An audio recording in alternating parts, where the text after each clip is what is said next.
What is up, Hey guys. y'all? Got some announcements before we get into this video. But this video, we are going into 6 ways the USA is behind Britain. Just burn on our or rain on our parade. Even some more, which we enjoy because y'all know I like it. But Right. but another shout out to our main man's Michael coming through again. Michael! The box has arrived today. We told y'all he was sending us another care package, and the package has landed. We are looking at it right now, but we're not doing it on this video. So be on the lookout because we got another unboxing dropping again. Thanks to Michael. If you didn't get it, if you guys can do a solid and thank Michael down below, because if it wasn't for him, we would not have all these UK stuff. Michael, if you didn't get it, make sure y'all say thank you, Michael, down below. Michael, if y'all ain't getting it, Michael is the name. But let's dive into this video. Don't forget to subscribe if you're new. Links to other channels down below. Michael, we see you. I think he gets it. Just wanted to make sure. One last time, Michael, we see you. Stop, you're so dumb. Hello there. I'm still celebrating the fact that 17 years ago this month I moved to the United States, and in my previous video I told you about some of the things that America does better than Britain. And in the comments some of you were like, yeah, but what about some of the things that America is behind Britain on? Prompting us to write America behind the rest of the world on certain things? Never! I'm curious. Has a sentence been so true, even though it's done phenomenal things like put actual humans on the moon or invented Star Wars? You also gave us YouTube so that I could be one of its many sensations. And if you're not yet subscribed to this channel, do that now. But from experience, I can tell you, you are behind Britain on many things. Like what? When my feet touched down on American soil for the first time as an American resident, they felt restricted. And I know what you're thinking, ooh, Lawrence, did you just get confused by American shoe sizes? Well, yes, but I don't mean that kind of restriction. I mean restriction as to where my feet could go. What do you mean by that, Lawrence? Well, when I first moved here, I lived in a city called Anderson in Indiana. And there were many areas of Anderson, specifically along Scatterfield Road, that didn't have sidewalks. I'd never seen this before. Growing up in Britain, if like me, you wanted to go to your local shop or pub or masseuse, not that kind of masseuse, I would always have the option to walk. It's not advisable in my hometown of Grimsby, but you can. When I lived in Anderson, the only way that I could get to the nearest CVS is if I drove a car and I didn't have a license, so I just sent my mother-in-law to get it. And this is American urban walkability in a nutshell, such as America's reliance on motor vehicles. Pedestrian access often gives way to a parking lot, a 6-lane highway, and a drive-through pharmacy. Now, all of my British viewers are currently huddled together in somebody's living room, and they're saying something like, Lawrence, why didn't you just catch the bus? Like I had the option. Because public transport in this country is way behind Britain, and what you have to understand about that sentence is that Britain's is way behind everyone else. That's scary. We behind them, but Britain behind everybody else. And when we reacted to the last video we did of y'all bus system, I thought y'all was light years ahead of everybody. Y'all had buses flowing and going. And here we thinking, we behind y'all and the world? America, I am taking the stamp of y'all saying this is the greatest place on earth. You have lost it. It is revoked here. I don't care if it's not revoked nowhere else. It is revoked on this channel. Because that is horrible. Crazy. How we light years behind everybody? Everybody. But in what aspect also? How many buses come through compared to that? We got like one bus every like 2 hours. That's horrible. So Yeah, it doesn't look that good for you there, America. I will say that both walkability and public transit became more reliable after I moved here to Chicago, which admittedly is a major city. Once you get out of the major cities, Anderson, maybe even Indianapolis, I mean, some people say that's not a major city, but the buses there are wild. Sometimes I would wait an hour for a bus to arrive that was supposed to take half an hour, which is still quite a long time. Admittedly, I haven't lived in Indianapolis for 8 years, so it might be different now. Let me know in the comments, indie people. And I don't think I've ever mentioned this, but I've been in precisely 2 bus crashes in my life. They both happened in Indianapolis. I think the city was sending me a message. But it's not just the buses, it's also the trains. I mean, they're a bit like my wife's cousin Chad. They're perfectly nice, but they go on forever. They're so slow, I'd sooner walk, but as we've seen in the previous entry, I can't even do that, so sometimes I am forced to take Amtrak. Oh, and don't get me started on their long-distance commuter buses, like Greyhound. Greyhound are supposed to be quick. The only thing that Greyhound buses have got in common with an actual greyhound is that they sometimes smell of urine. But back before I became an international superstar, I used to travel on some of these buses because it's all I could afford. And there was one time when I got on one of those buses and there was only one seat remaining, but the seat had been taken from me by a backpack belonging to a man who sat in the seat next to it. And so I said, "Excuse me, can I sit?" And he said, "Yes, on the floor." So I sat on the floor because he was a bloody big man. That's foul. Driver, check this person, please. Look, I'm working on myself. Y'all owed me. Look, Listen when I say owed me, because I'm a new person. That backpack and me would have been on the floor. Somebody else would have been on the floor and it wouldn't have been me. That's all I'm gonna say. Cause listen, But I used to ride. you're not about to have your backpack and put me on the floor. As a younger child, to go with my older siblings, we used to ride the Greyhound a lot I gotta turn this heater on. to Los Angeles. Excuse me, y'all. My heater is on and it is blazing up in here. I don't feel nothing. I don't know how with that sweater. I can feel every bit of it. I feel cozy in I'm it. about to turn it on. I don't know. I don't like this update because I don't even know how to turn it off. There we go. My bad, y'all. My bad. Try And it's probably just as well that I didn't put up a fight because there's this thing called the US healthcare system. Firstly, I want to talk about their ambulance rides. I'll give you this. Just like a Chicago taxi driver, they do get you from A to B pretty quickly. But here's how they're different from taxi rides. The fare is often in the thousands of dollars. Oh, and the only yes. time that I've ever paid that much for a taxi is when I got stuck in Preston. So if you're in an emergency and you need to get operated on quickly by hospital staff, you might end up paying a month's rent for the privilege. Mercifully, you don't get billed until afterwards, so don't feel like you need to scramble for your wallet while you're being defibrillated. That is a good thing. Oh Lord, Afterwards. we told this story already, but listen, that ambulance. I'm not even gonna go in detail no more because y'all, if it was in one of the previous videos, but They're they hefty. They're tax hefty. a 5-minute ride. I won't tell the whole story, but 10 a minutes. 5-minute, 10-minute ride 15 for at our most. son. We got a bill a month later for $3,400. Mind you, he wasn't hooked up to nothing. He wasn't on nothing. Literally, they just transferred him from one hospital to the next. His bed just went in the thing to the next hospital and rolled out into the room. That's it. He wasn't looked no IVs, no oxygen. He was just his body, his oxygen, his own oxygen, and his No, self. I take that back. I think he was on. He wasn't on nothing. Because they had the mask on. His No, face. he wasn't on nothing. He wasn't on nothing. I don't remember. And That they day hit was us horrible. for $3,400 That day was horrible. with insurance. With insurance.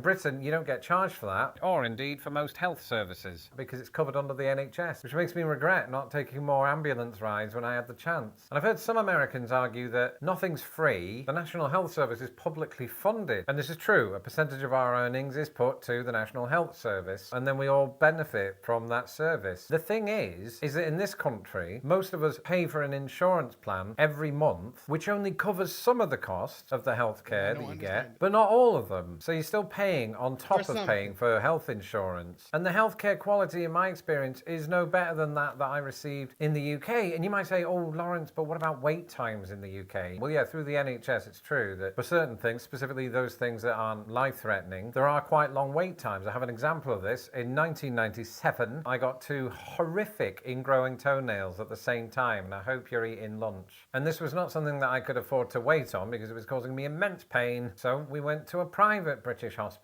and to this day I don't know how much it cost because my dad paid for it. But the point is, the private option that Americans know and love is available to us in Britain as well, but it's usually seen as an alternative if you can't get seen to on the NHS. And I feel like over the years that I've lived here, I've seen the media portray the healthcare that we get in Britain as some sort of communist plot to destroy the world. And I would say this, if that, a publicly funded healthcare system, is your definition of communism, we might as well call Rhodes communist. Speaking of roads, though, I want to talk about something that I don't think gets talked about all that much, and that is America's motorcycle helmet laws. When I was a kid, all I ever wanted to be when I grew up was the Terminator. And not because of his programmed ability to terminate, but because of how f***ing cool he looked on a motorcycle. I think it's impossible to look cool on a motorcycle if you're wearing a motorcycle helmet. If you put one of these on Arnie, T1000's just going to laugh at him. That said, a major Cochrane study found that wearing a helmet reduces a rider's risk of death by about 42% and the risk of serious head injury by around 69%. I know somebody in my wife's family who was in a motorcycle accident. The day it happened, we were all obviously very concerned that he wasn't going to make it. I mean, the prognosis was not good. Thankfully, he did come through it, and he's had to do a lot of rehabilitation in that time. But around about the time of the incident, I remember becoming curious about America's motorcycle helmet laws. Unlike with seatbelts, people were either doing it or not doing it. And this is shocking to me because in Britain, you can't ride a motorcycle if you're not wearing a helmet. So I looked into America's law around motorcycle helmets, and I discovered it wasn't a law, it was a series of laws governed by the states. In the United States, policy is all over the map when it comes to helmet laws. Currently, only 17 states require What? all riders and passengers to wear helmets, regardless of age or experience. Many other states only have partial laws, requiring helmets for just younger riders, new riders, or those without certain insurance coverage. And 3 states, Illinois, Iowa, and New Hampshire, have no helmet requirement whatsoever. In 2023, 26.2% of all fatal road accidents in states with no helmet laws involved a motorcycle. This is compared with 18.8% in states with partial helmet laws and 13.5% in states with universal helmet laws. So I wasn't even educated on. Never did I. I know thought it was that. required everywhere. I thought it was good protection. Like I thought it was just like. I mean, You gotta be crazy to even want to ride a helmet without ride a bike without a helmet. Yeah, same. That's why I'm like, I don't know. I mean, the chances are different, yes, but I come from a family who rides motorcycles. So my mom rode, my dad rode, my 2 little brothers ride. Your older brother rode at one point. Yeah, my older brother rode at one point. So it's like my uncle, my aunts, my The uncle kid's actually godfather used to ride. Yeah, my uncle actually raced for bikes, motorcycles and stuff like that. So I don't know. I just feel like That's helmets crazy. is one thing. Like I just feel like I wouldn't should even have the ride. balls to even think about getting on a bike without a helmet. Same. I don't either. Like one fall. But I remember when parents were, well, this is a little off topic, but same topic. I remember when parents were so anal when it came to helmets for bikes. Yeah. Oh, my dad. But Every I feel time. like nowadays, like nobody cares to buy helmets anymore. Like I can't remember the last time I seen anyone wear a helmet Yeah. riding a bike. My dad was. I couldn't even go But- outside without that helmet on. Yeah, like I just think I'd be like, about man, I ain't it. trying to wear no helmet. So in And 2025, you I think I'd prefer to be uncool than terminated. So, as we've established, I was a child once, but I don't have kids of my own. I have dogs, who are a lot like children, just for their whole life. But I do have friends who have kids on either side of the pond. But one of the major differences is the national mandate around paid parental leave. In Britain, mothers can take up to 52 weeks of maternity leave. Fathers, on the other hand, are eligible for 1 or 2 weeks of paid paternity leave, which nonetheless is among the worst offerings in Europe. So if Britain is behind the rest of the world on paid parental leave, America isn't even on the map. And that's because there is no federal law mandating paid parental leave for But American didn't private they change sector that? employees. Didn't they change this? Isn't that like now? Didn't they change it? Where No. It's like not called baby bonding or something like that. It's still short and no pay. It's like 2 weeks for the Oh. dads. And a wife gets like, or a woman gets like 2 months. Oh, And they back to work. I thought they changed it. America is trash when it comes to that. I remember when we had our first son, Mom would y'all, oh, you get 2 weeks. Yeah, it was hard. The worst ever. Like, what? The closest thing we have is FMLA, which provides eligible workers 12 weeks of unpaid leave. So I think that British people, or anybody who moves to the United States, who plans on having children down the line, might want to know that. I got the impression. Remember when we did that video and it's different other Yeah, other different, places? but it's still not long. Not like UK. We still Yeah. ain't close to theirs. Like probably an extra week, maybe if that. But it's nothing like significant. Very early on that Americans are just expected to work all the All your time. life. And I'm not just saying this because of the Died, parental worked to the leave grave. thing. I'm also saying it because American companies don't have to give their employees paid vacation time. I should add that this is distinct from federal holidays, which are nationally mandated, but may or may not result in a day off from work. Rather, I'm talking about a federally enshrined number of days allowing workers the occasional 2-week vacation in Aruba. I mean, as someone who benefited from this in Britain, where you get something like 28 days leave, I have to say that the rewards of it are so much greater than not having it. And I don't just mean for my personal well-being. I think it's good for worker morale. If you're not worked to death, I think you can do a more productive job throughout the year. Now, thankfully, I was lucky. I managed to work for a number of companies who did offer me vacation time, but it was time that I had to accrue in something called PTO, which is paid time off. You accrue the hours by working a set number of hours beforehand, and your reward for that is some time off, rather than that being mandated at the government government level. And I can tell you that once again, virtually all of the rest of the world guarantees paid time off for all full-time employees. Look at us. And I think whenever I speak to Americans about this, they're not even aware that that's happening in the rest of the world, which I think makes it easier for the powers that be to not Think do around anything every about loophole there. it, for the status quo to remain, and for the rights of workers to be trampled on without those workers realizing they're being trampled on. Because as an old friend of mine once said, I need a vacation. You know what's crazy? That's so What I crazy. always say this, now older and wiser, I tell this: the same people who make these laws are they applying those laws to themselves? That's what I tell people. No. Think about it. They tell you could take 2 weeks off as a father, but I guarantee when they have their kids, they would sit in their tails at home as long as they could with their children.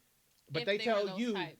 2 weeks. There's some that don't want to be home at all and just be like, you know what, you got this. Like these billion-dollar companies telling you can't. Man, I took extra. I think I took an extra week. I think I did. I think you usually like your vacation or something Yep. like that. And I had these vacation to do it. Yep. Yeah. And But he I was to a like, point, you know what? Listen, let me tell you how I ran these jobs. I was to the point when I ran out of vacation time and sick time, it's like, you know, if you don't come to work, you ain't getting paid. I don't care. My mentor is more important.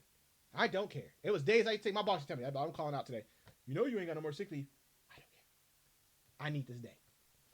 So that's wild. But yeah. Another great definitely. video. Another great. Definitely. If we learned some new stuff again, I was wondering. I'm like, what else is there? But Yeah, but it's okay because there's still more there's that still we just more. learned. We behind and It's- light years behind yeah. on. So. I But we'll guess- get there, hopefully. one Maybe day. we'll invent something. You know, maybe we'll take something in the UK and spice up the US with it. You know, maybe maybe they'll listen to us one day. But as always, thank y'all for tuning in with us once again. Don't forget about Michael. See y'all on the next.